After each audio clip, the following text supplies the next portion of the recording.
Jury students natural school of లా అంటే ఏంటో తెలుసుకుందాం. మనకి న్యాచురల్ స్కూల్ ఆఫ్ లా లో ఇంపార్టెంట్ ప్రొపోనెంట్స్ ఎవరంటే సోక్రేట్స్, ప్లాటో, అరిస్టాటిల్ అనమాట. సో ముందుగా న్యాచురల్ స్కూల్ ఆఫ్ లా గురించి చెప్పే ముందు ఫస్ట్ ఒకసారి పాజిటివిస్ట్ స్కూల్ ఆఫ్ లా గురించి తెలుసుకుందాం. పాజిటివిస్ట్ స్కూల్ ఆఫ్ లాలో మనకి ఏం చెప్తారు, ఒక అథారిటీ ఉంటారు, అదే సావరెన్ అథారిటీ ఉంటారు, వాళ్ళు కమాండ్స్ పాస్ చేస్తూ ఉంటారు. మనం సబ్జెక్ట్స్ అంటే ఇక్కడ మనకి పీపుల్ అనమాట. మనం ఏం చేయాలి, వాళ్ళు ఏదైతే లాని పాస్ చేశారో దాన్ని మనం ఖచ్చితంగా ఒబే చేయాలన్నమాట. సో మనం కానీ ఒబే చేయలేదంటే మనకి ఖచ్చితంగా శాంక్షన్స్ విధిస్తారనమాట ఆ సావరెన్ అథారిటీ అనేవాళ్ళు. సో మనము ఇక్కడ సావరెన్ అథారిటీ ఏదైతే లాని పాస్ చేస్తారో ఆ లాని బ్లైండ్గా ఫాలో అవ్వాలన్నమాట. ఇది మోరలా, ఇది మోరల్స్ ఉందా లేదా, ఇది ఎథికల్గా ఉందా లేదా అనేది మనం పట్టించుకోకూడదు అనమాట. ఎందుకంటే అది ఫాలో చేయకపోతే మనకి శాంక్షన్స్ విధిస్తారనమాట. సో అది మనకి John Austin, Jeremy Bentham positivist school of లాలో చెప్పారు కదా. సో ఈ న్యాచురల్ స్కూల్ ఆఫ్ లా మనకి ఏం చెప్తుందంటే లాస్ అనేవి నేచర్ నుంచి వచ్చాయన్నమాట. సో వాటిల్ని ఆ నేచర్ నుంచి వచ్చిన రైట్స్ మనకి ఏవైతే ఉన్నాయో వాటిల్ని మన దగ్గర నుంచి ఎవరు తీసుకోలేరనమాట. So even if there is authority who will takes away our natural rights, we no need to obey such kind of authority అనేసి మనకి న్యాచురల్గా చెప్తుంది అనమాట. అంటే మనకి న్యాచురల్ రైట్స్ అనేటివి నేచర్ నుంచి వచ్చాయన్నమాట. సో మనం ఖచ్చితంగా వాటిని అయితే మన దగ్గర నుంచి ఎవరు తీసుకోలేరనమాట. అది మనకి న్యాచురల్ లా థియరీ చెప్తుంది. సో మనకి natural law థియరీలో Socrates, Plato, Aristotle important ప్రొపోనెంట్స్ కదా. ఈ natural school of Lalo main basic principles ఏంటంటే universality and moral foundation and reason అనమాట. సో మనకి యూనివర్సాలిటీ అంటే ఏం చెప్తుందంటే ఈ న్యాచురల్ లాస్ ఏవైతే ఉన్నాయో అవి అందరికీ ఈక్వల్గా అప్లికబుల్ అవుతాయి అనమాట. Irrespective of their caste, religion, political system they are following. So ఇవేవి పట్టించుకోకుండా అందరికీ ఈక్వల్గా అప్లికబుల్ అవుతాయి. నువ్వు రిచ్చా, నువ్వు పూరా, ఇలాంటివేవి మనకి పట్టించుకోవాలన్నమాట. సో అవి అందరికీ సమానంగా అప్లై అవుతాయి అనమాట. సో ఇది వచ్చేసి మోరల్ ఫౌండేషన్ అనమాట. న్యాచురల్ స్కూల్ ఆఫ్ లా వచ్చేసి మోరల్ ఫౌండేషన్ మీద ఆధారపడి ఉందన్నమాట.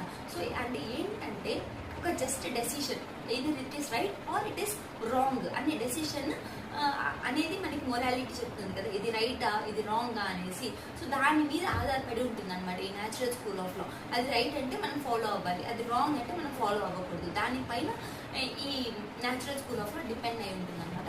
సో ఇది వచ్చేసి బేస్డ్ ఆన్ హ్యూమన్ రీజన్ అనమాట. హ్యూమన్ రీజన్ అంటే ఏంటంటే నేను మీకు చిన్న ఎగ్జాంపుల్ చెప్తానండి. సో మనం కాంట్రాక్ట్స్లో అగ్రిమెంట్స్లోకి ఎంటర్ అవుతుంది. So terms of the contract మనం అగ్రిమెంట్లో క్లియర్గా మెన్షన్ చేసుకుంటాం అనమాట.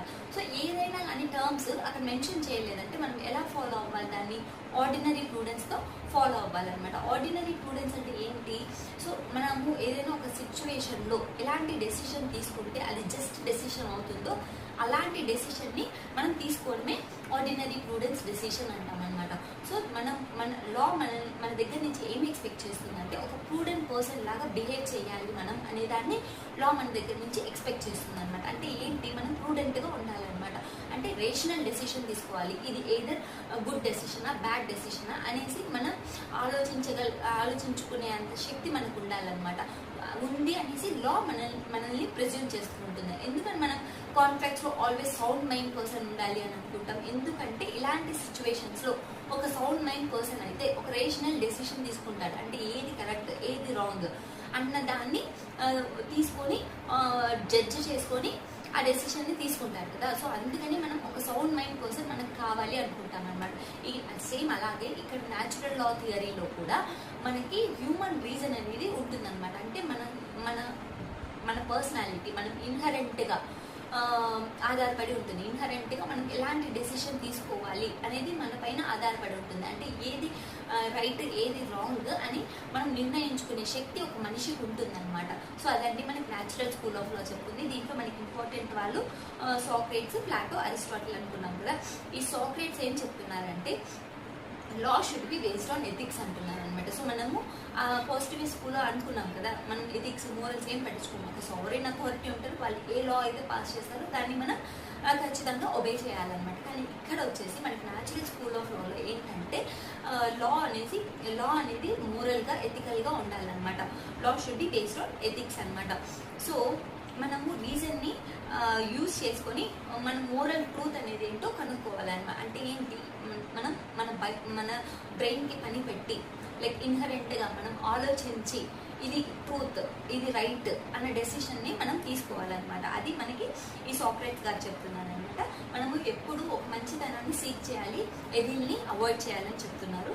సో ఈయన వచ్చేసి ఎలాంటి అతను అంటే ఈయన ఒక ఫిలాసఫర్ అనమాట. అంటే ఇంటి నుంచి బయటికి వెళ్ళడం, ఒక చోటు కూర్చోవడం, ఒక గ్రూప్ ఆఫ్ పర్సన్స్ వస్తారు కదా, సో వాళ్ళ నుంచి కొన్ని క్వశ్చన్స్ వస్తూ ఉంటాయి కదా, దానికి ఆన్సర్స్ ఏంటి అని ఈయన కనుక్కుంటూ ఉంటాడనమాట. ఎందుకంటే ఈయన ఒక ఫిలాసఫర్ అనమాట. ఈ ప్రపంచం ఏంటి, ఇది ఎలా వచ్చింది, ఇది ఎలా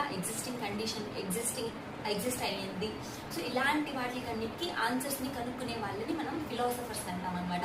సో ఇది ఎందుకు ఇలా ఉంది, ఇది ఎందుకు అలా ఉంది, అలాంటి ప్రతి ఒక్క విషయాన్ని వీళ్ళు ఆలోచించి ఆన్సర్స్ని కనుక్కుంటూ ఉంటారనమాట. సో వాళ్ళని మనం ఫిలాసఫర్స్ అంటాము. ఈ సాక్రేట్స్ అనేవాడు అతను ఒక ఫిలాసఫర్ అనమాట.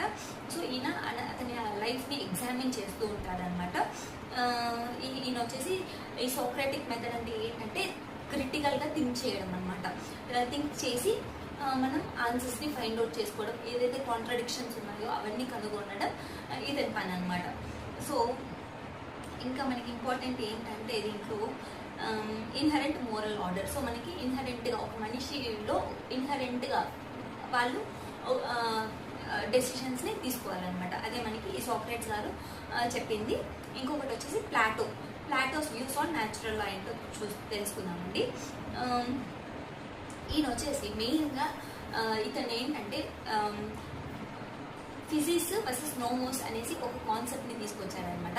అంటే ఏంటంటే ఫిజిక్స్ అంటే the laws which nature's order అనమాట. True justice is based on nature's order అనమాట. అంటే ఒక మనకి ఉన్నతమైన జస్టిస్ ఎక్కడ ఉంది అంటే అది నేచర్లోనే ఉందన్నమాట. నేచర్ మీదే ఆధారపడి ఉందన్నమాట. కానీ మనకి హ్యూమన్ మేడ్ లాస్ పైన అలా ఉండదు అనేసి చెప్తున్నాడు అనమాట. ఇంకా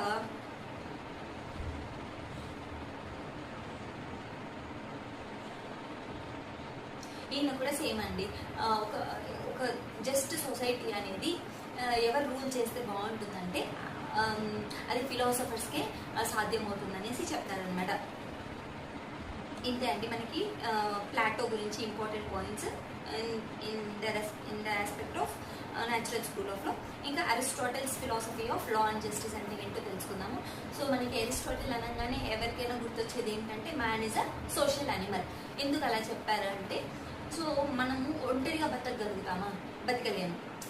ఎందుకంటే మనం సోషల్, లైక్ మనకు ఒకరు కావాలి మాట్లాడుకోవడానికి, ఏ దానికైనా మనకు ఒక వ్యక్తి ఎప్పుడూ తోడుగా ఉండాలన్నమాట. సో సోషల్గా ఉంటాడు మ్యాన్ అనేవాడు.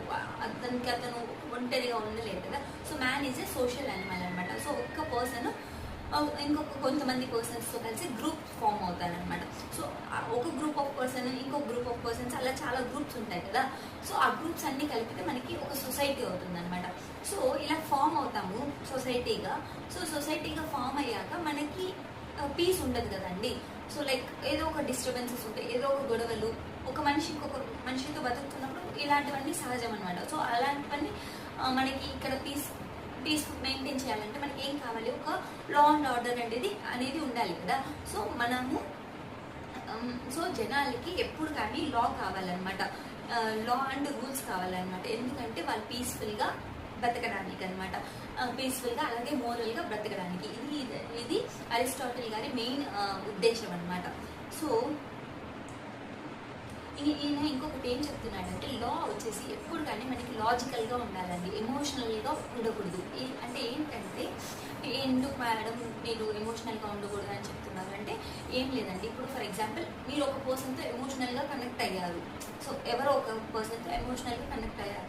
Just because you have been emotionally connected means if that person commits any wrong, మనం అతను ఏదైనా తప్పు చేస్తే శిక్షించకుండా ఉంటామా? ఖచ్చితంగా శిక్షించాలి కదా. సో అందుకనేసి లా అనేది ఎప్పుడు లాజికల్గా ఉండాలి. అతను తప్పు చేశాడా, ఖచ్చితంగా అతనికి పనిష్మెంట్ ఇవ్వాలి. అతను తప్పు చేయలేదా, ఖచ్చితంగా అతనికి పనిష్మెంట్ లేకుండా చేయాలన్నమాట. సో ఇది మన లా యొక్క ముఖ్య ఉద్దేశం అనమాట. లా ఎప్పుడు లాజికల్గా ఉండాలి, ఎమోషనల్గా ఉండకూడదు అనేసి మనకి అరిస్టాటిల్ గారు చెప్తున్నారు అనమాట. ఇదే మనకి ఇంపార్టెంట్.